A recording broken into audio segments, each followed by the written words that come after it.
Takarjala south HS স্কুলের 5,70,000 টাকা গায়েব। স্কুলের প্রধান শিক্ষিকা রিমুই রকুমের বিরুদ্ধে অভিযোগ।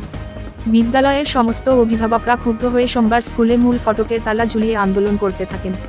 অভিভাবকরা পাশাপাশি অভিযোগ করেন স্কুলের মিড ডে মিল সঠিক মতো ছাত্রছাত্রীদের দেওয়া হয় না।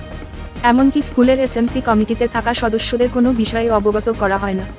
প্রতিনিয়ত স্কুলে যা ফান্ডিং আসে সমস্ত কিছুই গায়েব করে নিচ্ছেন স্কুলের প্রধান শিক্ষিকার সহ পেছনে থাকা শাসক দলের নামধারী কিছু শিক্ষকরা। সঠিক মতো স্কুল পরিচালনা করা হচ্ছে না। শিক্ষা ব্যবস্থা লাটে তুলেছে স্কুলের প্রধান শিক্ষিকার।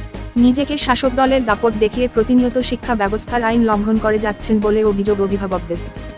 টাকা যে স্কুল ডেভেলপমেন্ট যে টাকা আসছিল হেডমাস্টারতে টাকাটা মানে নয়শো করছে। মানে এখানে যারা স্কুলে স্টাফ আছে এখানে তারা স্কুলে কমিটিও আছে, তারা যখন যে হিসাব চাইছে হিসাবটা তারা হেডমাস্টার মানে হিসাবটা দিছি না। তারপরে স্কুলের যে স্টুডেন্টের যে ভর্তি টাকা 800 টাকা করে, বা স্কুলে যে পিকনিক যে যাওয়ার লাগে টাকা তারা টাকা যে টাকা যে দিছিল ওই টাকাটা তারা এই যে হেডমাস্টার শক্তি দেওয়ার টাকা হেডমাস্টার মানে ইয়া করছে আর কি, করাপশন করছে।